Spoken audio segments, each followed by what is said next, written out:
And there we go again, guys. It's time for game number 2 here in this very trolling Newbee versus VG Gaming potential game. I think it was really Newbee knowing that they're winning and they just wanted to, I don't know, somehow violate VG Gaming's pride because the tiny went for a Dagon. Either way, we hop here into game number 2. My name is Heflamoke, casting with Mr. GrandisV. You're listening here and watching, hopefully, on HeflaTV. Let's go. Into this draft with Spiritbreaker IO banned out by Newbee Miracle and Clockwork Tusk taken away by VG Gaming Potential.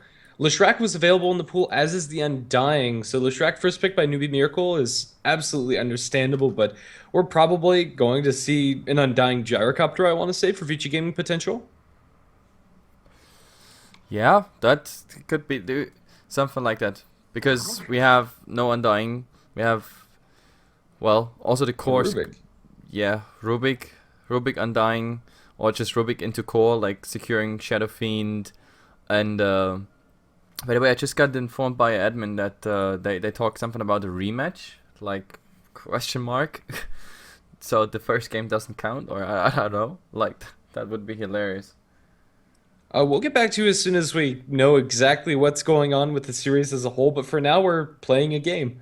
And it's between Newbie Miracle and VG Gaming Potential, so I assume this is just going to continue as planned. I don't see any activity inside the all chat or anything further after that message coming out from the admin, so we'll just move on as if nothing happened. It's a Rubik Queen of Pain instead for VG Gaming Potential.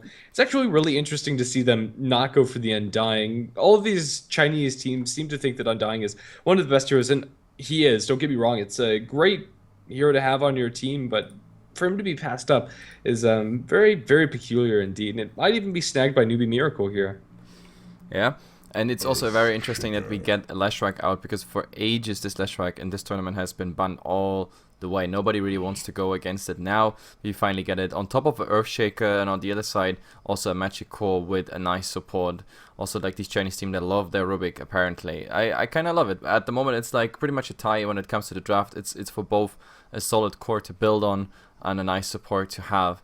Now it's coming down to really what they ban out now. If both teams could in theory go for the Undying still, that wouldn't be so bad actually. They first go down with the Bounty Hunter. Okay, that's also interesting because we had him so often now in the last some matches. Yeah, it's a reasonable ban, to say the least, and Broodmother will be banned out by VG Gaming Potential. These are some very annoying heroes that could, in theory, crop up here and there, but honestly, it's so weird to see Undying not touched in the first pick stage, and if VG Gaming don't ban or don't pick him here, I'd be speechless. And the Broodmother also getting banned out, as well as the Storm Spirit. Yeah, I was thinking something like that already, because they already played Queen of Pain, Storm Spirit today once in a combination, which was very interesting. VG Gaming, they played against the PL last game, and this time they just don't want this again. So there's the PL ban. Broodmother comes from some teams here in China all the time out. Not necessarily as the first ban, but like the second ban rotation or the third one. Pretty much the same here for VG Gaming.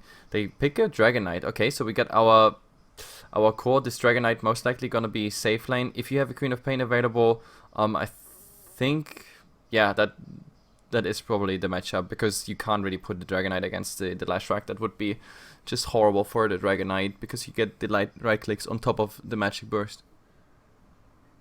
Yeah, very well. Just got confirmation from the admin that the first game technically doesn't count, so I don't know why, and I don't know what the betting sites are going to do about this series as a whole, but honestly, Well, if it doesn't count, then they're probably gonna cancel the bets, but that's none of our concern anyway. Okay, fair enough. We'll just stay in this game. I think that's about all that we can do. Dragon Knight for VG Gaming Potential. Let's see what Newbie Miracle going to pick up. Honestly, I'm still surprised that Undying hasn't been touched. Maybe these teams just have a gentleman's agreement, like we saw in game number 1, where everybody will build Dagon, that nobody will pick Undying in this series. Yeah, looks like it at the moment. I still can't believe it, but maybe it still comes through. Actually, Earthshaker with a Tombstone, Leshrac stun, and slow. That's not so bad. Like, you can still group up with it and then just pick your core later on the 4th or 5th pick. That is absolutely a possibility. So why not just go in for that? At the moment, they pick a center. Okay, I actually love these two teams because they come up with new drafts in comparison to all the other Chinese teams that have a very monotonous draft where you can, I don't know, assume the first some heroes with a high probability. Yeah, it's going to be interesting to see. The Center Warner is a nice, solid initiator, and with a lot of follow up coming out from the Lesh and Earthshaker, there's a lot of potential for Miracle, or Newbie Miracle rather, to just chain stun down VG Gaming throughout all of these fights. Dragonite and Rubik also are going to bring stuns to the table, but they're a lot less threatening than what Newbie Miracle have. It's a lot of AoE disable and a lot of very scary heroes. When it comes to getting Blink Daggers up, it'll be crucial for the Newbie Miracle side, especially for the Centaur. Okay, yeah, we have the Blink Dagger initiation by pretty much two heroes on Newbie side at the moment, Earthshaker as well as Centaur, so that should just secure the whole initiation problem. I mean, the Leshrac can also do his part. We sometimes even see a Leshrac. Rich Leshracs can go for a Blink Dagger, that already happened. Dragonite, there is always the question, is he played as like really that monolith core that does not go into initiation whatsoever? He just closes up to heroes that are already initiated on, and then Dragon Tail, or does he go for a Blink Dagger or a Shadow Plate? That's like the three options we have there. Mostly the Dragonite was also like having part of the initiation. I think yesterday we saw a Blink Dagger Dragonite. Before that we had some Silver Edge Dragonites. So we have to see what this is going to. Tidehunter for VG Gaming is going to give them also another solid initiator for their team fights. And honestly, the initiation is going to be key to this game, as it is in most games of Dota, in all honesty. It's really interesting to see VG Gaming fall back for the Tide, however. Titan Center are offlaners that haven't really seen the light of day for the longest of times. And a lot of it comes down to the fact that they are so reliant on getting their blinks, and they don't have the greatest of mechanisms to do so. Tidehunter, in theory, can farm Ancients with Kraken Shell and Anchor Smash, but it takes him a lot of levels to get up to that blink, and even when he has it, Ravage is such a long cooldown ability that it's quite easy to work around.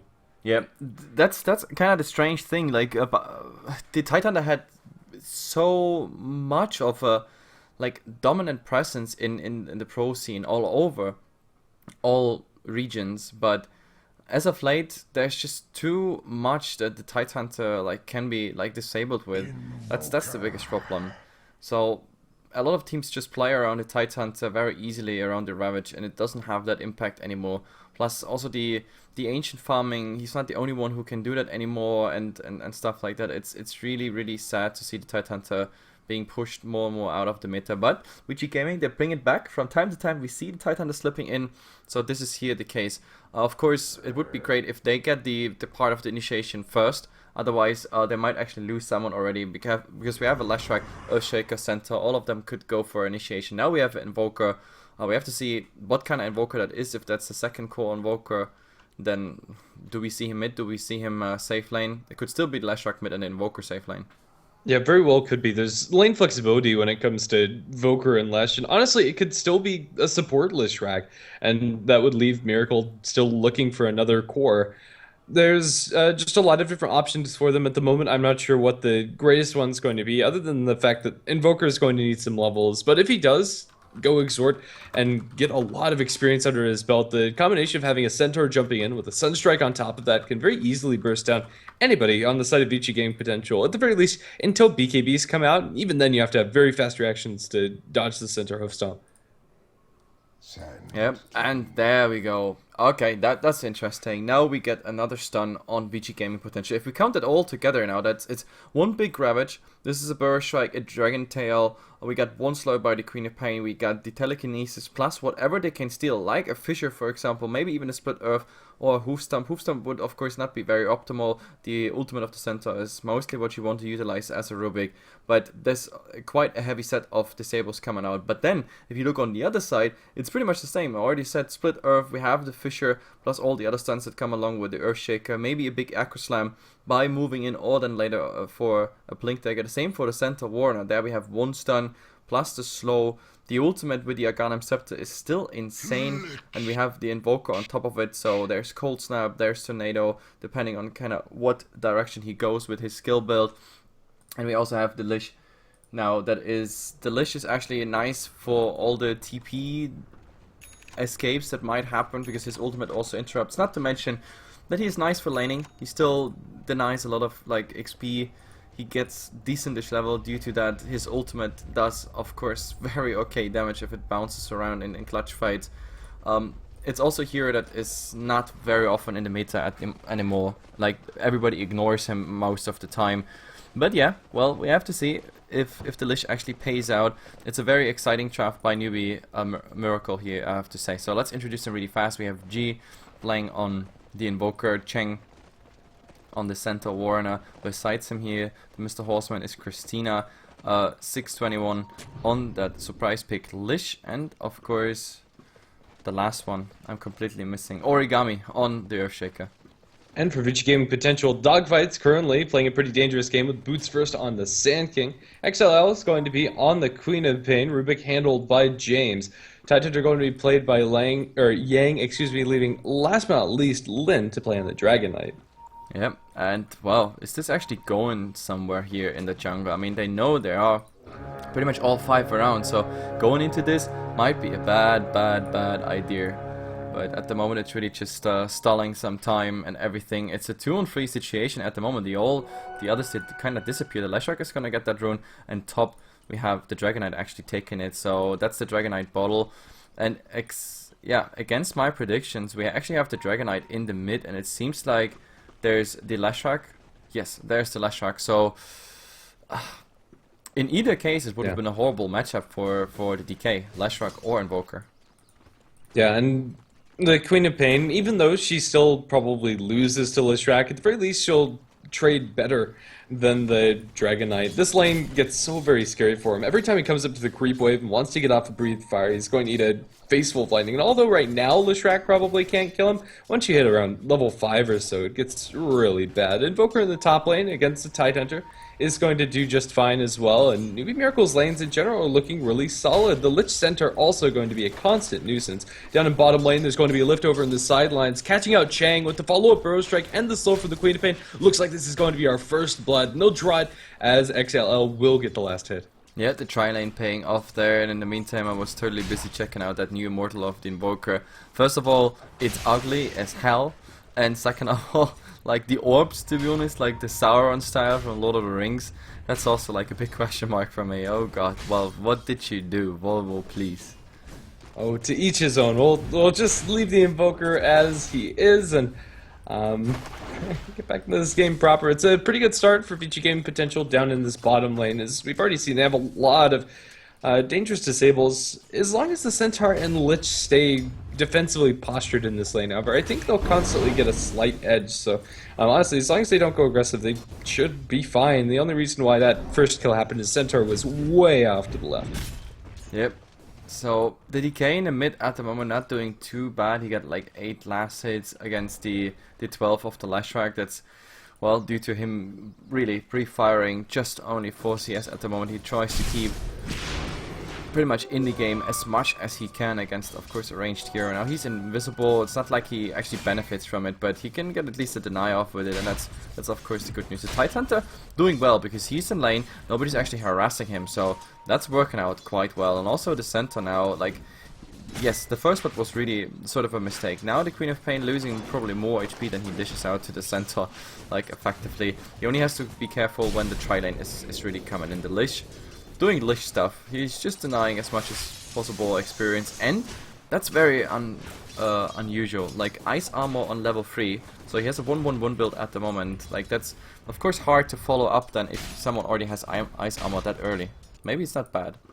Yeah, I actually really like the point. If you take a look at how Ice Armor scales, the value point is so very strong. The slow that offers is just as strong level 1 as it is at level 4, and the extra 3 armor for a Centaur is very important. He's a fairly low armor hero, very average, and it's going to help with all the range harass that's going to go his way. I honestly think it's a good choice coming from Lich. Okay. So, I'm just reading up on the admin chat. Apparently, for those guys who want to know, the last game the server conditions were so bad, that's why they didn't go for it. But top, well, they want to go on that Titan. He's gonna survive. We even have the Kraken show. Oh, never mind. There was a nice little sunstrike, completely off the mark though. But I didn't even know they reworked now the spells with this Immortal as well. So, okay, never mind that. We're gonna have a lot of new looking spells, Grandis. Yeah, absolutely. I honestly think it looks fine, and the Sunstrike's pretty cool. It would have been lethal on the Tidehunter, even if it connected, I don't think. 162 damage, if I'm not mistaken, so, game will slow down a bit. Slight lane advantage for Newbee, as we see in mid lane. Lishrak is pulling head quite heavily over the Dragon Knight, but even the DK is still able to spam out his lane. It's an advantage, nonetheless, for Newbee, but only slight. Yep. The good thing is the Sand King can now pick up level 2. He needs level 3 to like effectively go into the jungle and then just do his usual Sand King stuff, like do all the time on the creep. Still he has a Blink Dagger. At the moment, Tidehunter, oh, you don't want to be here. You really don't want to be here. If they find an opening or find exactly where he is, then a nice Fisher block and a Titan that has no regeneration whatsoever left, that is of course a bad situation where you could be in. The Sand King actually not going for a jungle or anything like that. They want to go on that Lashrak. Well, at the bottom lane there's also action going on, but here there should be the Dragon Tail stun up. He's actually popping ultimate and everything, but the right clicks should be enough, but the brief fire comes out too late. The Sand King actually dying on the way, and yes, bottom we had the Center Warner killing the Queen of Pain. I have no idea how that actually happened. That had to be double edge plus Delish plus some. The Queen of Pain, yeah, she didn't blink in there. She was just trading hits way too close to the center and gets stomped down. That was not something that's really supposed to be happening. 1-1 on the Queen of Pain. Okay, that's really interesting. Now top, we have 1 point in Gush by the Tidehunter, which is also very unusual. But with that, he's actually able to put quite some nice damage on the Invoker in. The only problem, if you don't have constant harass on the Invoker, he will just counter region easily. Like 3 blue bubbles are up. That's the funny part. He gets him like the 3 HPS that is easily healing for him. Well, inside mid lane, there's going to be a Lightning Storm thrown to Dragon Knight, but Lishrak isn't going to go for the stun. Honestly, if they got a Sunstrike to connect in another Lightning Storm, that could have been a kill onto the Dragon Knight. Although, it would have been too deep to dive. I think the choice from the Lishrak is the right one to not commit there, since he is fairly squishy if you tank too many tower shots. But even so, that's scary to think that just one nuke and the Dragon Knight's already in kill territory.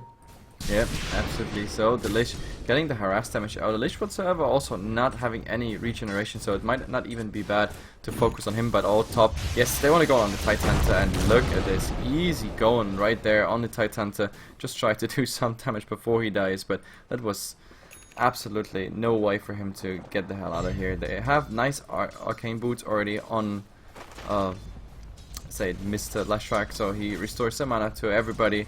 And they're pretty much back in the game. Boots now on the Earthshaker. He might even go for Arcs as well. Bottom lane. Look at this go on the Lich.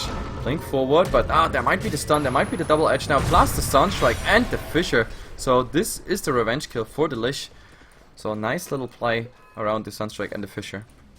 Yeah, a very good turnaround. The Queen of Pain, whenever she commits, is innately in quite a bit of danger. That blink early on has such a long cooldown, and with all of the chain stun coming out from Newbee, if one stun lands, the Queen of Pain is almost guaranteed dead. Yep, in the mid now, the DK actually popped his ultimate, but he's not really doing anything with it at the moment. He's not really doing any tower damage. He could of course try to get the Lashrak like a nice little right click in, but at the moment he's not even going that close. He's staying like max range, and well, maybe that's even good because the Earthshaker is there and might actually do something on him. Oh, also the Centaur getting more and more harass damage. Of course, the biggest problem is that yes, it always interrupts the Tranquil boots, but now they're kicking in and they're not getting interrupted by the strike. So that's the upside of having the Tranquil boots. Yeah, it's really useful on both the Lich and the Centaur. The heroes very heavily benefit from that extra HP sustain. And Centaur is nearing halfway towards his Blink Dagger. This is a good amount of farm for a Centaur, supported by the Lich, and getting those kills on the Queen of Pain definitely helps a lot. Bounty Rune is going to be picked up by the Lishrak, but maybe more important is the fact that Dragon Knight has an Indus Rune. This could, in theory, set up some kills for the Radiant side, but at the very least, it's going to keep him safe from ganks. Yeah, might look for one on Yang, but Lishrak goes the other way. Yeah, that was strange. I thought he's going, you know, top and trying to do something maybe again on the Tidehunter. Tidehunter is not on high HP. Like if he would have been found by the Leshrac, he had to use Ravage to just get the hell out of there, and there might still be a snipe with the Sunstrike. It's not gonna happen at this point, so Leshrac just back to the mid and go for farming. Sunstrike is available for the Invoker, and so I think that they probably should look to make a go, but the Earthshaker's kind of the one that has to set it up. He's the one with the long-range stun to open things, and then the rest of the heroes can very easily follow. Dragonite for now is farming over in the sidelines and isn't in any immediate danger, but with the smoke, Leshrac and Earthshaker could very easily set up some kills. Where are they going to end up going? Looks like maybe a little bit of indecision. The Earthshaker is sticking around on the backlines. Leshrac is going to go towards the left. They want to find the Sand King, it seems, as he farms out in the woods. But then again, the Rubik, DK, as well as the Tidehunter have a similar plan. The smoke is going to pop. They find the SK with the Fissure connecting. Dogfights is in a lot of trouble, but the Splitter is off the money. And Dogfights is now going to turn around. Sunstrike is going to be wide towards the right, but it won't save Dogfight's life. Ravage will be committed, catching out 3. The follow-up damage with the Breathe Fire. The Leshrac is very low, but not dead yet, trying to juke through the trees. The extra Anchor Smash will finish him off, and the Lich will also lose his head. VG.P potential lose 2, but get 3 in trade. That's really good for their team. Yep, that was a nice fight for VG.P potential. They rotated fast, and even like the biggest problem was that the Earth Split, like he hesitated with it so much because he wasn't sure. Was the SK stunned there? Did he walk out already? If that was a proper follow-up there, I think they didn't even get a burst strike against them or anything like that, and the Sunstrike would have hit. It didn't come out, so a slight misplay there by Newbee Miracle. And oh, look, there in the mid, there is the Invoker stunned, but there should be still a Fissure. Well, if they follow up on him, that's the question. But the problem is you're also gonna get a Haze Rune, and then you can call off the entire little army here, because Haze Rune is just not gonna care. Dragon Knight will just go back into the woods and farm up a little bit more, but yeah, maybe a tad bit lucky with those rune spawns. James is going to eat a Lightning Storm inside mid lane. The Tidehunter's on the high ground and is actually gushing the Leshrac. That's ballsy. The Rubik was a little bit far away from there, and honestly, Christina could have dropped the Tidehunter very low and maybe even gotten that kill since Ravage isn't available. Yep. And well, bottom, it would be very interesting if the Centaur now gets the Blink Dagger, because if he initiates on the Queen of Pain, right there, then with the Sunstrike together, yes, there it is, Sunstrike, and there we go. They even used the ultimate, just 100% making sure, and the ultimate, 2 ultimate, a Sunstrike, stun, double edge, Frost Blast. It's hilarious actually how much they used for that kill. The Sunstrike would have been totally enough after the double edge. Even so, a kill's a kill, and it's on the safe laner, no less. A very high priority target for them to be taking down. The Queen of Pain is starting to slip when it comes to the net worth position. In fact, she's in the same boat with the Tidehunter, Sand King. Just really no major item in her inventory. Compare that to the Invoker on the enemy's side. He almost has a hand of minus. It's going to be flying out to him shortly after upgrading his boots. Speaking of Invoker, Hasted DK going to come in with the first on the follow-up, Anchor Smash, and the Gush is going to drop G very low. Sunstrike or not, they'll kill him very easily and deny the tower. Yep, nice little smoke there coming out. It was, I think, a bit touch and go if the Invoker, I don't know, managed like a cold snap or something, but he didn't have it invoked, so that was just a sort of a reaction fight and what kind of spell you have. Otherwise, he might have actually cold snapped the DK and then just run away. Didn't really happen. So the Dragon Knight, by the way, going for the Shadow Amulet. So there's our question. No Blink Dagger for him. In the mid, there was that fast initiation, and now there's the Sonic Wave, but not really on anyone. He could try to get, I don't know, that Earthshaker, but also not gonna happen. All 3 of them survive, and all that for a Rubik kill. Plus, well, baited out the ultimate by the Queen of Pain, and top. DK is gonna get that tower, not for a last hit, he kinda missed that one, but yeah. Even without that last hit, still has enough gold for Shadow Blade, which is going to be the item of choice for Lin, so VG.P potential, Rubik for tier 1 is a perfectly reasonable trade, but now that Centaur's stalking this DK, things can go south very quickly. Centaur's going to run into him, trying to find an angle, or is he? Blinks in, and then the Dragon Tail, pre-cast by Lin. They'll have to use the Stampede for this one, but with the Shadow Amulet, DK will survive. There is absolutely no detection, and Lin, although they know where he is there going to be enough AoE damage, they're going to pull him back, and they move him with the Fissure. That's going to secure the kill. pretty hilarious. I mean, the problem about Amulet, yes, it's pretty cool and everything, but well, they know where you are. That's the biggest problem. You could just spam everything on top of it, and they have a great abundance of spells that can really spam on you when you're like I don't know, in a melt or in a shadow amulet as a TA or anyone who has a shadow amulet. Therefore, not going to work. Still, it doesn't change the fact that the DK is quite rich, more than I expected coming out of his lane. The Titan are now farming quite well. He's not going for a blink, like he's actually gonna finish the mech, and he's pretty close to it. Like 14 minutes game, having the arcs together, mech in another 400 gold. So that's pretty cool at the moment for VG gaming potential. Yeah, and another big pickup, you have the Blink Dagger up for the Sand King. He's going to group up with the rest of his team, it seems, and potentially look for a smoke. Do they have one flying out in the courier? No, that's actually just wards. They're going to lay the Dragon Knight out as bait in the lane. Yeah, and in the mid, there seems to be like a little gathering. Everybody's showing the Leshrac. There's the Leshrac bait, pretty much. There's the illusion, even frost armor on it, just to make sure. And, well, there's some blinks. The Earthshaker blinking on his own little illusion there. That's interesting. I don't know what they want to do with it, if they want to bait something out or not. The fact is, top actually might be very interesting because the Tidehunter not even have enough for a Ravage. They could really gank him. It doesn't really happen. The Invoker is just going back. He doesn't really go for it. No, after popping Arcane Boots, Yang does have enough for Ravage. If he didn't use that Anchor Smash, but with one charge, that would be enough. He's so very close to having it. That is, if it's even needed. With maxed out Kraken Shell, he's hardly taking any damage to Invoker, even with 3 Exhort Orbs as well as the Phase Boots. About mid, lift onto the center, they'll pull him back, Stampede will disengage, and it looks like Newbee Miracle should be able to get out cleanly. In the meantime, TP out by the Tidehunter, he'll make it back to base. And that's all she wrote. A posturing game from both of these teams, but no actual initiations. No, I mean, this initiation is probably on the worst target. You don't want to have the initiation on the Dragon Knight unless you have the forces to actually kill him right there. You want to find someone else, anyone else. But yeah, that smoke was completely for nothing. That just went down the drain, that gold. Yep, absolutely. We have a Bloodstone fresh up for the Leshrac, and for VG Gaming potential, any major item pickups there? Not really after the Shadowblade and Blink respectively on the DK and Sand King. So the next couple of fights are going to be telling for this game. If Newbee Miracle find a couple Bloodstone charges up for the Lesh, that would be wonderful for them. It really does change the pace of the game. Lesh is going to show mid, and this might be problematic. The Radiant have good vision around this mid lane. 2 wards, in fact, placed. They have perfect coverage of that middle river area. Yep, and Invoker at the moment is not daring to go far out, which is probably not a bad idea because the Titan is still hanging around. He has now the mech, he's definitely nice and tanky, also Bracer on top of it.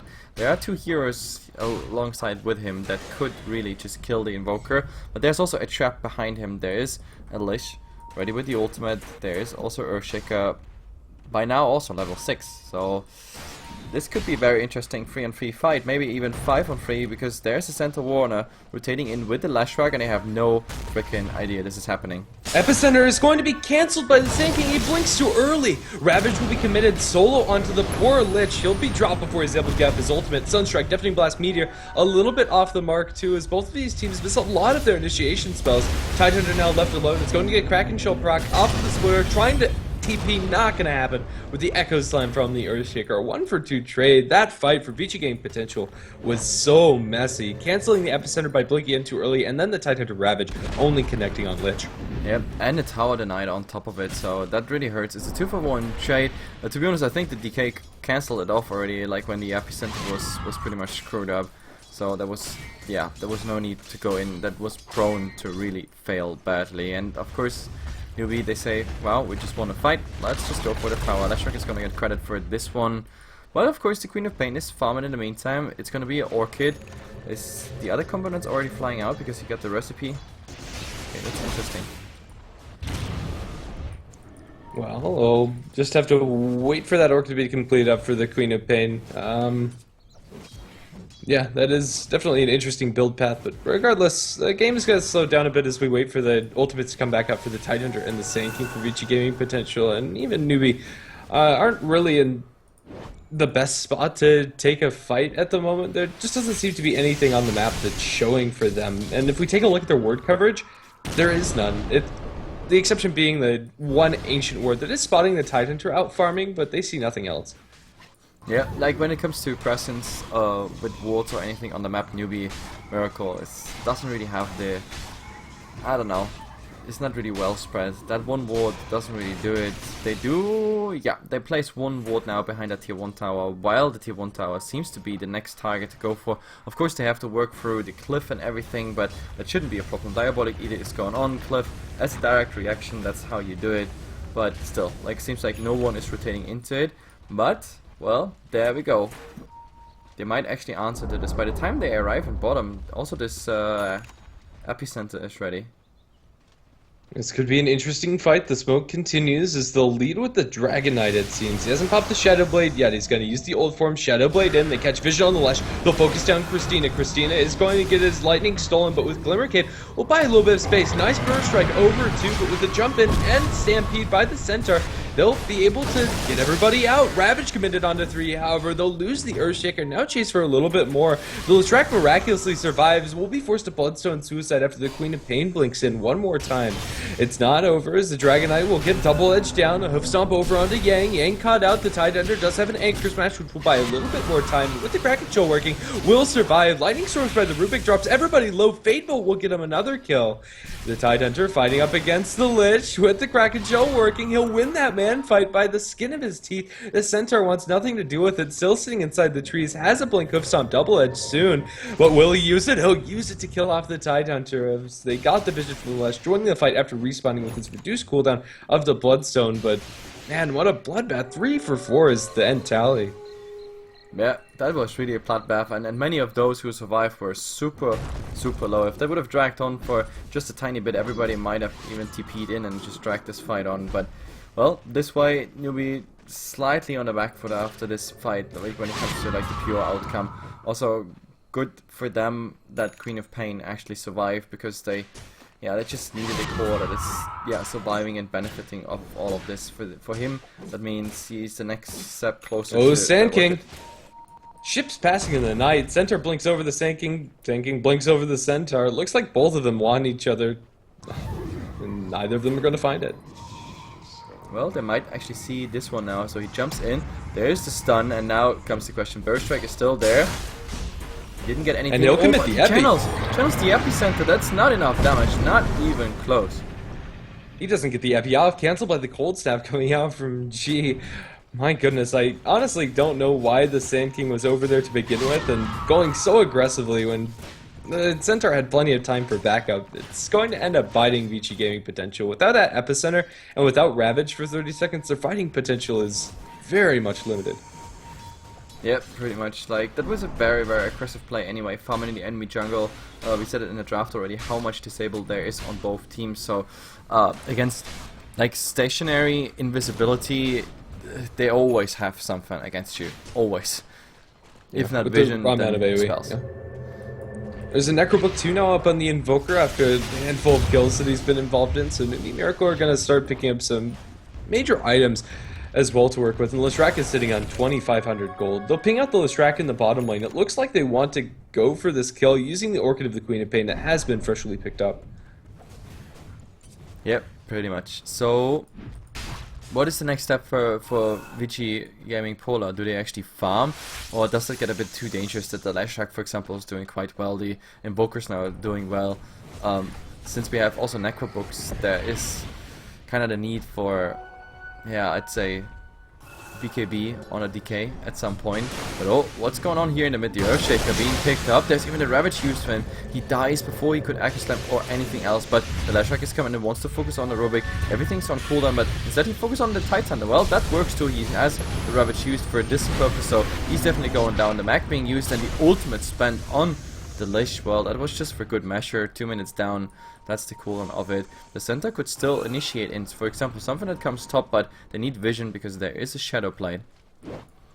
Yeah, this is a very precarious situation for both sides. It seems like VG Game Potential are a little bit antsy to use their cooldowns as soon as they have them up.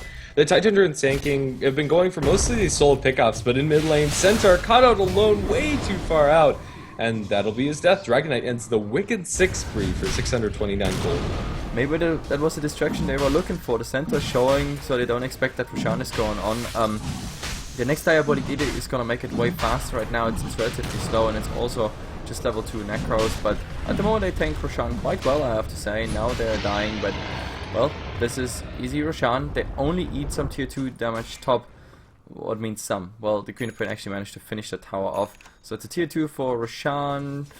We're gonna see if that's actually worth it, if the Aegis is gonna be used well on the Leshrac, for example.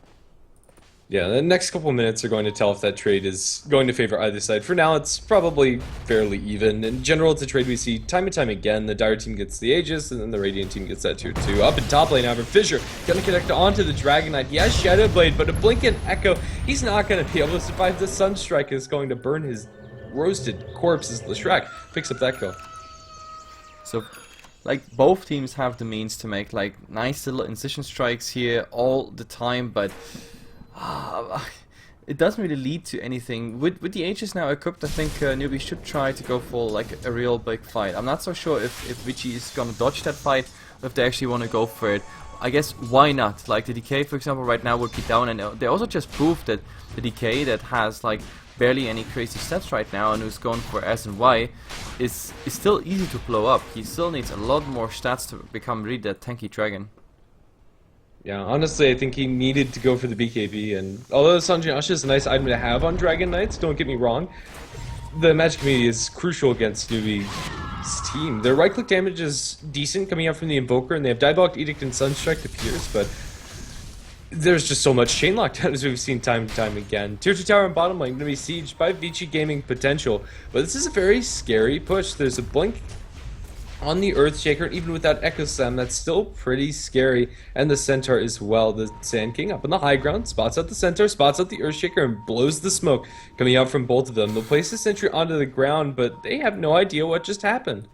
Yeah, they have no idea what just happened. They expected someone invisible or anything like that, but the fact was it was just SK on the high ground just spotting downwards. But oh, do they really want to go in here? Like that Titan, that was a bit too way forward. So in the end, this is gonna be like a what 5-on-4 fight here right now. Nice Sunstrike on the Rubik. He's already getting down. There's the Ravage. It really hurts at this point as well as the Douyu ultimate. But look at them go. They're just dying, especially now with the Leshrac going full ham on it. He still has the Aegis, which he's probably gonna use now.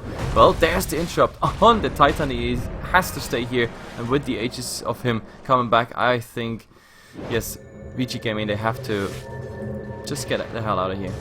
Yeah, Newbee Miracle have nothing to really be afraid of anymore coming out from VG Gaming Potential's initiation. They get a 2-man Ravage and Blink Burrow Strike Epicenter. It was a pretty good combination there, but they just didn't have the damage to push them over the edge, and now that Leshrac is up and running again, he has a 10-second BKB for this life. So even if they had the Ravage, it's no guarantee that they actually take them out. I think VG Gaming Potential, at the very least, have to give up this tier 2 tower for free. Mid lane, Queen of Pain gets blown sky high with the Blink Burrow Strike, or Hoof Stomp, excuse me, Double Edge and Sunstrike, not the Burrow Strike. Wrong plane. Tier 2 tower in bottom lane is going to be taken out by Leshrac. Yep, I did not expect this to be actually a kill. I mean, I saw him approaching the Queen of Pain, but like him actually taking her out, that was next level. But, well, there's nothing else you can say about it. Like Queen of Pain. Top lane. Oh. They'll jump on the Lin. They have the Dust, but Deafening Blast is completely off the mark. They'll have a Cold Snap and a Stampede. They'll run through the trees with the Aghanim Scepter up for the Centaur. Blink in, Fissure catching out Lin, and it looks like he's going to go down completely tapped out of mana. They just need a little bit more damage to neutral tonight. Not going to happen. Dragon Knight too tanky, running away with his extra health, movement speed. He walks into the large camp, trying to get denied. It's not going to happen. The neutrals just don't do enough DPS, and G will find himself a killing spree. Yeah, I mean, as a DK, you're so tanky. Like, you could have just really survived that creep, even if it was free hitting on you. Well, there's a nice stun here by the Sand King on it, but no, that's not gonna happen. The Rubik now is stealing the Pulse Nova, farming a bit with it, but using the Pulse Nova on a support who doesn't have the mana pool to actually sustain it, then yeah, it was really just for farming purposes.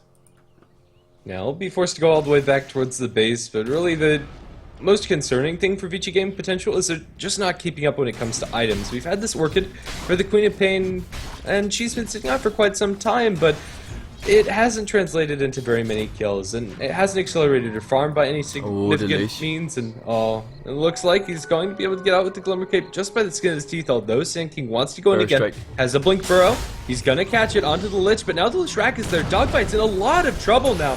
He'll get caught out. The Sunstrike isn't even necessary as Christina's absolutely dishing in the damage department. That's the power of freaking Glimmer Cape. It's so ridiculous, like low cooldown and high magic resistance, and wow, the Lich actually surviving this, and also the SK underestimating how much armor the Lich has with Frost armor on himself. But oh, there's a go on the center. He was already really low HP. Now they're just gonna finish him off. It's not gonna like do anything in this game. I don't think they're gonna go for anything here on the tier 2 tower. But yeah, it's a kill. It's at least a revenge for the Sand King. Yeah, it doesn't get them any map objectives, but it does secure Queen of Pain her Aghanim Scepter near enough. If she sold her bottle, she could have it now, but there's no reason to even do that. The Ags is going to make things a little bit easier for VG Gaming potential.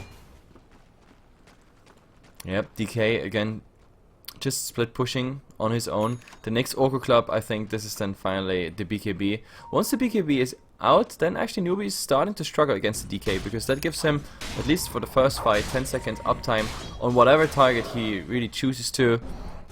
And the SNY of course makes it also easier for him to escape or engage. Plus you have the MAME effect slowing them down on top of what you already got as in slow like Gush, etc. Colds now and everything. So let's see, we have the Lich.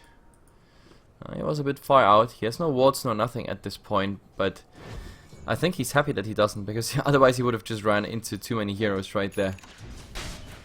Yeah, and it looks like VG Gaming potential want to continue pushing. They have an Epicenter cooling down in just a couple of seconds, and they have a Ravage too. They're going to look for this tier 2 tower, and they'll find a Lich, blink and Burrow Strike, but with Glimmer Cape, it looks like he's going to be just fine. Turns around for the ultimate over onto Dogfights. They'll lift him up, but he's still invis. The Ravage eventually dropped. We'll connect onto 3, but Stampede is still going as everybody's running over all of the cliffs and everything. They'll jump in, blink hoof stomp onto Yang, but now Dogfights looks for the turn. The Epicenter is completely wasted. Instead, he goes for the blink to the north, not wanting to engage, but whether he engaged or not, he might still die. The Fissure misses, so Burrow Strike TP will save his life. Down to the south of it all, James is caught out. Center Warner's going to stomp on poor Rubik's head, and it looks like Newbee will find themselves in a similar position to what VG Gaming potential were doing just seconds ago and look for a tier 2 tower push.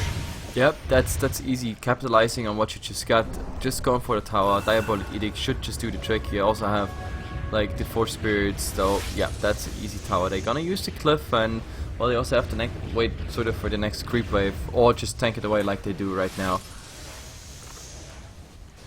The backdoor protection now disabled. It's going to be taken out by the Invoker. They'll get the last hit, and there's not really much to stop them from going for more. Queen of Pain is up in top lane, but with no tier 2 tower to pressure and with no significant damage on the high ground.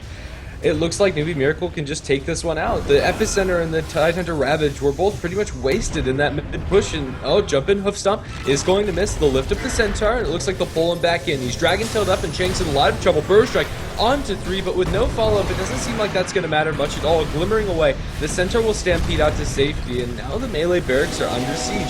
Leshrac will start throwing out the lightning. Christina still has the BKB at 10 seconds. He hasn't used it once this game. He'll walk into all of them. Blink, Hoof Stomp, the Splitter, the Echo Sled, and everything in the kitchen sink thrown into VG Game potential side. The Sonic Wave over the top is going to drop them low, but won't actually get them any kills. I'm surprised that didn't go worse for VG Gaming potential. That Splitter with Echo Slam combo was pretty darn good, but the melee and ranged barracks both will fall in mid. Shadowblade in from the DK, going for the Leshrac. That's not really a target that they can afford to go for. If there's backup, and the center will come in for the Hoof Stomp, although it's going to cost him his own life, maybe, just maybe, it'll save the Leshrac. Glimmering out towards the right-hand side, looking for the Splitter, catches out Tide.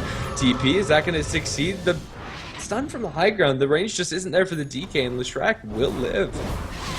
Yep, they get away with murder, they get away with getting the rack, so yeah, VG Gaming potential. There's a lot less potential in this game right now, with 2 Rexes down. Top, the only protection is of course still the tier 2 tower, but bottom, followed up after a Roshan fight or something, could be actually Newbee's finisher. Roshan is of course still there, and we have a bounty rune there as well, which someone could just snack on the way into Roshan. To be honest, why not just force a fight right now again, go into Roshan, and then just solidify what you have. That's I think that might be approached by Newbee. But first of all, I think VG did just want to get revenge on potentially a core and or just the Shaker.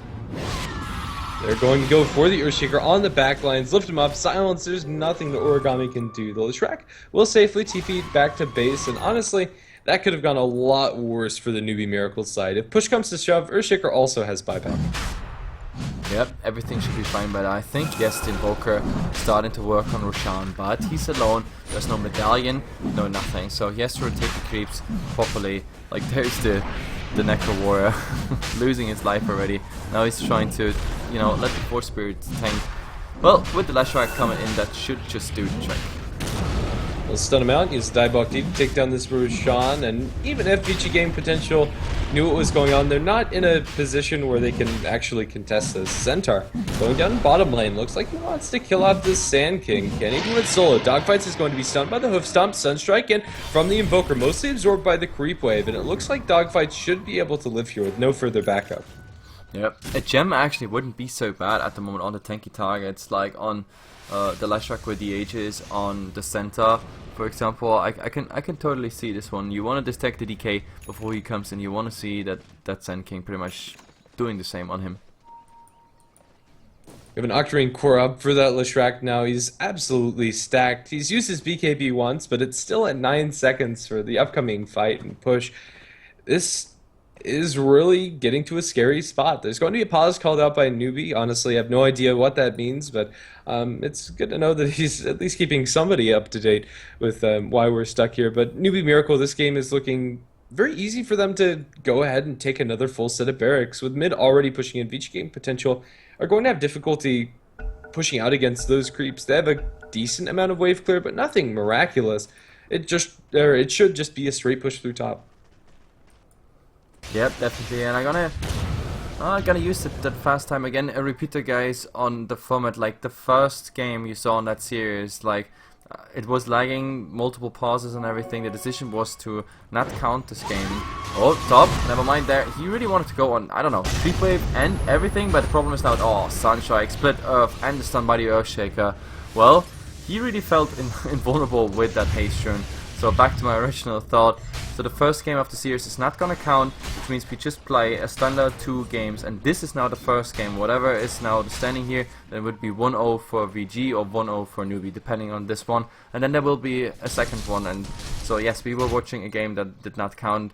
So please stop spamming the chat about scam sites because they cancelled a bet or anything. They cancel a bet because the game was cancelled by the tournament organizer. That's at least what they told us. The teams, they discussed with the teams, everything is fine. Anyway, back to this game. It's 18:28, 35 minutes in, so Newbee's next step is gonna be the tier 2 tower, and then depending on how well it goes, maybe even more, but for now, oh, Sand King just 4 steps forward and everything should just be fine. Never mind, there's actually a Ravage. They completely go for it, but where's the rest of the team? There's a buyback. Queen of Pain trying to get in. The Lashrak being completely under focus here, but he has the Aegis, so that's actually good news. They still try to go in, kite the center Warner around, and also want to get something top here. Center going down. The Lashrak also stunned under the tower. The rest of the team is completely abandoning him. Now he finally pops the BKB and wants to get the hell out of here, which is successful, but big surprise to me that they really give up on him that fast. They still had a lot of ultimates just to pop out, but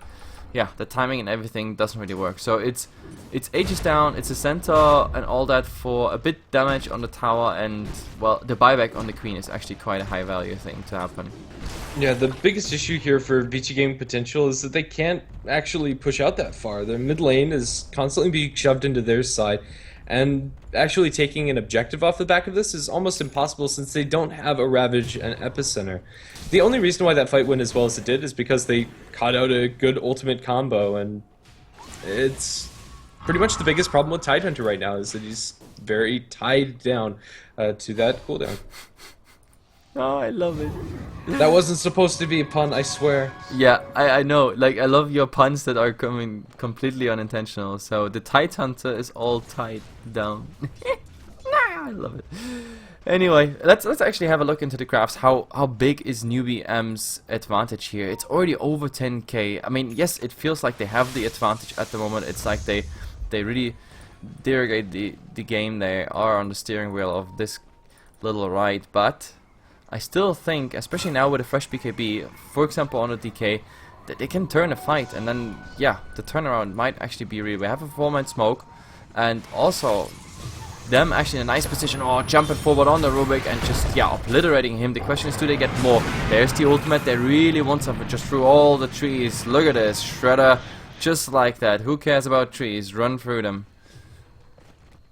And with that, it looks like they want to go for high ground. It's a 4v5 fight, and Ravage is still down for 17 seconds, although Epicenter has since cooled down. Looks like Newbee Miracle are going to think better of it. I think that this is probably the right call since the ultimates are back up and running. And there's also no barracks to be taken in mid lane anyway. Yep, there's nothing to take in the mid. I mean, they could have still rotated into bottom or something, force a fight, get the rest of the team to, I don't know, die or spend a buyback, but Newbee.M all of a sudden looking very, very serious. I mean, if you compare to the first cancelled match with like tons of Dagons and whatnot. So, very, very interesting approach into this game. They play like there's $1 million prize pool on the TI final. That's how safe they really do it at the moment. Then again, maybe not so, because they already move forward and work their way to the tier 2 tower. But it could be a position where they just get a wrap around and also might be, yeah, I don't know, singled out like last time. Leshrac and company going to go for this push. It is risky, but I think it's a risk that they can take as long as they don't get split up. I think one of the biggest issues in that first fight is that Leshrac was focused very deep behind enemy lines. He dove because he had the Aegis, and he was right in doing so, but the rest of his team couldn't follow. Let's see, smoke up coming out from VG Potential. They're going to sit behind mid lane. But I don't think the smoke is really going to go anywhere. It's going to take one of the teams committing towards an objective before we really see a fight, or at least I'd hope so for VG Potential's sake. If they wasted Ravage on a solo pickoff, that's not going to cut it at this point. Yep, and oh, what's actually happening here in the mid? Well, there's the Glimmer Cape, so easy for the Earthshaker to get out, but oh, the Centaur gone, and there's the Ravage actually hitting so many people right now. The Earthshaker still being low, he wants to get the hell out of here and then maybe reinitiate, but look at the Lashback going full ham here, full spells on pretty much everything. The focus at the moment is the Tidehunter, and finally also the Earthshaker going down. It looks like a 1-1 trade here, but also the Centaur going down. They have no vision on the Sand King. He's still sitting somewhere around here, and oh, they're trying to do, yeah, more of that magic work. There's the ultimate. It's actually not really, oh, it is bouncing on the right heroes, and they're gonna get this kill on the Sand King. Maybe even more DK. Does he have anything? Can he really turn around? Nope, there's the cold snap, and that should just do the trick. First it looked good for VG, and then they just threw it away with that strange re-engage on, well, I don't know, pretty much all the important things on cooldown. Yeah, as soon as they use the Ravage in the Epicenter, things are in Newbee Miracle's court. So as long as they don't all die in the duration of that Ravage Epicenter combination, it doesn't seem to matter much. Leshrac had the BKB available. The Epicenter hardly did any damage, and the DK, although he's fairly tanky and survivable, isn't pulling the weight and doing enough DPS to actually take down this Lesh when he's backed up by a team. Leshrac sitting on 21 armor, 2600 or thereabouts HP, with the spell Lifesteal offered by the Octarine, 22 Bloodstone charges, a Glimmer Cape, and pretty much everything that you could want to stay in the middle of these fights. He's mostly unanswered. And now Queen of Pain again in the same situation she died before. This time that fisher, no pun intended, that, yeah, needed to be that long, and that just didn't work out. You need the, I don't know, the Earthshaker Immortal to cast these long fissures, so it's not really getting through. Still, it's pretty much history repeating itself. Top tower, another try, but of course on the other side we have in just 30 seconds like the crucial ultimates coming up. Talking about also crucial ultimates, I mean that Ravage so far did really a good job. I'm surprised we get a pipe, for example, instead of a refresher, because with the second one that might be interesting. They're gonna drop this tier 2 tower, however, like there's just no resistance coming, and that's now the big question mark for Newbee.M. Do you go for tier 3, and is that connected to a big fight you might lose? Take a look at the buyback situation. It's looking good for the Leshrac, so I think it's probably the right choice to go for it. They'll try to focus him down, but with the Glimmer Cape, BKB is standing strong. They're hardly doing any damage to Christina. Christina is going to be forced away. The Sonic Wave connects on the 4, and there's your Ravage finally going to come out. They'll catch the Lesh, but they don't know it. The Glimmer Cape will keep him alive. He'll turn around for a splitter, catches back Lynn, but now with the follow-up Burrow Strike, Christina's dropping low. Will the Octarine Court life still be enough? It's not going to. And now Lich surviving on barely any HP, trying to run away. And will he actually make it out? Blinken, one auto attack, and a Fade Bolt will secure that kill. And Gem will be dropped. Yep, the gem also being dropped. The Invoker, I think he's in Ghost Walk. Yes, he's in Ghost Walk, there's no way. But I think he missed that gem as well. Like, I don't know, he had a TP he could have just gotten rid of, but yeah, in all that panic, I don't know, he didn't even spot out that the gem was dropped. They might discover it on the way back, or maybe Newbee says like, okay guys, I think he doesn't pick up the gem, let's just go scout it and get it. I think DK is going to spot this out if he goes to farm his Ancients, and actually no, he doesn't walk over there. The gem is going to stay on the ground. Nobody knows where it is, even though it's hidden in plain sight. So what's actually happening, and how much damage did they do to the tier 3? So this was actually VG Gaming really stopping Newbee from doing anything here. And there's a nice blink over to the Ancients by the Centaur, but the DK still wants to go for it, and there we go. Dragon Tail, everything coming out on the Centaur, but is that actually enough? Because now they come in, and he's hexed. Well, the Centaur definitely going down. Oh, the 4-stop was supposed to be on the high ground. Now he's gonna die just to the damage over time, and look at all the BKBs. Shiny BKBs, but still taking so much right-click damage right here, and the Edict still gone on invisible targets. The Leshrac trying to find them, and they actually get away with murder. Also the Rubik in a position where he does not want to be, but he can still blink out, and he has a TP, does not use it. He's still playing around, playing sort of safe, I guess, because he wanted to ward. So the warding is actually happening, and now he's trying to go. Is he trying to really run out of here? Man, TP, come on, that's such a cheap thing. He's gonna steal from the Rubik, blink out, and make a very cheeky TP. So, the Lich, yeah, you mean, stole from the Lich. Yeah, what would happen if you steal from a Rubik? You steal Spellsteal. Yeah, that would be something else. But either way, Gem's going to be spotted out by the Queen of Pain. So finally it's picked up over in that ramp area. But that was the first fight in a long time that VG Gaming potential won without having a Ravage at the ready. So now there's potentially a bit of an opening for the VG Gaming side that they could go for a fight. The Dragonite was able to stand in the front lines for so long. Whenever he has the BKB popped, as long as he can avoid the first round of initiation, he's doing quite a lot of damage. Working towards the Assault Cuirass next by the looks of things. Well, the fact is, look at the graphs. Like, Newbee is losing more and more of their advantage because, yeah, VG Gaming, they're just holding their high ground and they keep on getting good fights now and then, so it's really bad news. You have the Sand King actually being here, just farming, but the biggest problem is, did they spot this out? I think the DK is moving forward. Do they go in, or is this Roshan actually happening? At the moment, the Leshrac has a slot free. He could go for that Aegis. Doesn't really want that Tornado, just for good measures. Hand of Midas on the crown. Something happening with it.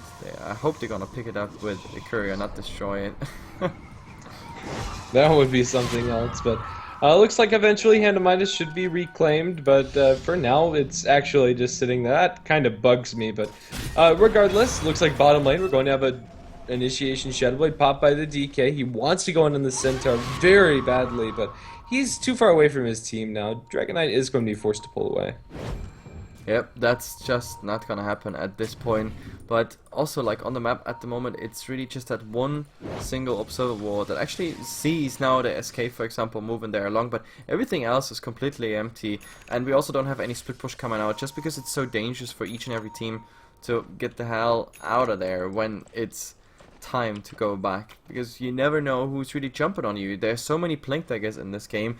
There are like invisibility sources of all kinds. If you really count that together, like we have blink 4-star by 2 of the initiators, that is Rubik as well as SK. We have 1 blink dagger also by by the Titan Hunter, who has a slow on top of it. We have the Shadow Blade by the DK. Alone that, like, everybody can just freaking initiate on you. Everybody. I'm talking about initiation. There it is. Sonic Wave, the silence, everything's coming out on that Leshrac. He's gonna TP. He still has a cheese if he wants to. And now, do they have enough damage? Oh, that is a long TP, but it's absolutely enough. He is tanky enough. So, yep, no kill right there for you guys. Is that the point where the DK says, like, F you, I'm gonna get a basher right now, right there. If he had the gold for it, that wouldn't be a terrible choice at all. The Dragon Knight's doing a lot of damage inside these fights, and I would be completely okay with him just going for more straight-up DPS items. But now alone, this is a very scary situation to be. If you're Lin, they'll blink in, hacks him up with the Invoker, followed by the Earthshaker is there, and Lin won't be able to pop his BKB. All of the ultimates expend coming up from the Earthshaker as well as the Lich, and well, they'll get him. Very good kill. It's a pretty good opening for Newbee Miracle. 70 seconds where the Dragon Knight has no buyback and no way to join the fray. Yep, that's 1k actually missing for the DK buyback. That is a big time window. Getting within 1 minute to the T3, that would be the goal. And in theory, they could just, you know, just go, rush, and by, I don't know, I think by 30 seconds they would reach the T3 tower, but they're not doing it. Like, all the time they were looking for advantage. Now they have it, but they're not gonna use it. So, well, now they are moving, but of course the time was already ticking down. They also have to wait for, of course, for that creep wave to come and not to die on the way, which is very important. Of course, double siege creep does not help at this point. Well, Shrek has boots to travel too, so he's going to TP onto the Centaurs, and Newbee Miracle are going to be at full force. But then again, so is VG. The Aegis will be reclaimed in 2 minutes. If they want to go, they kind of need to go now. The Invoker will be sitting on the front lines, and it looks like they'll try to commit for another set of barracks. The tier 3 tower's at half HP, blinking by the Centaur, but he'll be orchided up. Not going to find any initiation on XLL, but if nothing's happening, this is fine. For Newbee Miracle as they're taking down the structures. Tier 3 to fall, and now they'll start focusing down the melee barracks. VG potential need to go in. But yeah, now they're gonna use the cliff. There's the Ravage. Oh, it's going full in. The Sand King, Echo Slam, Douyu, really taking it out. And look at the Lashrak. This time he's really gonna die fast, but he has the cheese. He has to pop that cheese really fast. There's the cheese, and now he can go full to work with full mana, full everything. Invoker really low. He's gonna die. Invoker actually getting the Rubik right before, so it's a 1-1 trade with the gem on the ground right next to the Titan. He's TPing out right in that fight. He's gonna get another melee rack, so 2 of them down. And now there's the revenge of the DK getting onto the Lashrak and the right clicks. This time should be enough. He doesn't have a second cheese. The Invoker now trying to go to work here, trying to do something. There's even the Earthshaker coming in for I don't know what reason, because that fight was already over. Now even the Centaur is coming in. That is of course really bad, because now he will be chased to death. I think they should have just abandoned the Invoker and the Lashrak kill and just, you know, deal with it. But oh, there's the stun. Yes, it's getting through. So make this a full 5-man wipe. But still, look in the mid. Like catapults, everyone is working on the tier 4 towers, 1 down, 2nd down, working on the throne, and of course top the melee Rex was taken, and all of that will not make Witchy Gaming like be able to like push out really fast. No, this game is still very much Newbee Miracles to lose. There's a refresher on the Lashrak. That is not something I can say I've ever seen. He's gonna sell that. Yeah, that sounds like a pretty sketchy idea, to say the very least. Refresher doesn't really offer him much unless he's holding on to a Scythe of Vice or something along that caliber, which is probably going to be the more likely pickup. But anyway, the 2 barracks advantage now. Newbee Miracle find themselves in a situation where if they just keep on going for pushes and throw bodies at these barracks, they'll eventually win the game. He actually does go for the refresher. Very interesting. I can see the attractiveness of it. It's going to be really nice to be able to use your BKB twice, but that's pretty much the only use that I can see. Yeah, it's just the 10 seconds immunity, the twice the Shivas and everything. It really keeps you alive for a very long time, but other than that, yes, I don't really like it. Like, I don't know, he could have gotten for more tankiness, anything like that. Even the sheepstake, for example, would do the trick, because the BKB timers are so low at this point of pretty much everyone. The second sheepstake might have been interesting. It adds some right click to it, and yes, I'm actually set right click and Lashrak, because at this point, so late into a game, the Lashrak right clicks even matter a tiny bit if he really goes for it, besides all the other spam he has. Invoker's going to be ghost walking up towards top. We're getting to the point where we might actually see Invoker. Oh! He walks right over a gem and picks that up. I'm not sure if he's the one that placed it there. I honestly had no idea that there was a gem inside those trees, but I don't know, there's so many gems. Like, we had 1 gem drop was here, 1 was in the base, and the other one we just had over there where the Invoker picked it up. So there are like gems everywhere. I don't know. We have some sort of comeback attempt for VG Gaming. It's not much to actually overcome, but let's see. The center being really low. They have the vision and they're gonna go on the last shot, but VG.P on, and now they go for it. The Ravage not even casted, and he still doesn't get it through. There is the refresher being used, and he's really going for it. A nice bounces here. Even being creeps forth and back now. Finally, no, it didn't even stop bouncing. It's still, Jesus Christ, bouncing the Sand King, not getting anything through, and what an Echo Slam. Just going on everything, and it's still bouncy, bouncy, bouncy. Look at that Lich ultimate. It's absolutely amazing, and I think with this fight, it has to be over. They have no buybacks whatsoever. But Jesus, that Lich ultimate, that never stopped bouncing. That was ridiculous. A great fight to close things out for Newbee Miracle. Eventually going to win this game number 1, question mark. I'm not exactly sure what the status of the series as a whole is going to be. We're probably going on to another game between these two teams coming up shortly. It's pretty simple, guys. I said it already in the chat and everything. So right now, the admin told me the first game was not counted. I mean, the teams played it to end, but obviously they played like for fun with Dagon and whatnot. Like there was so much lag. We were lagging, they were lagging, casters were lagging. They said we're not gonna count that game, and we go in a full 2-game series after that. So this was game number 1, as far as I know. And now we go into the official game number 2 versus Newbee versus VG Gaming. That's the statement I have at the moment. I will keep you updated right after. So I don't know how your betting site is gonna handle it, if they cancel it or if they just count this as game 1 and then the other as game 2. It's none of my business. Please stop spamming the chat about it. I can just inform you about what's going on from the tournament side, what the admin tells me. Okay, so we are back, some music, some ads, and then we go into game number 2 of Newbee versus VG Gaming.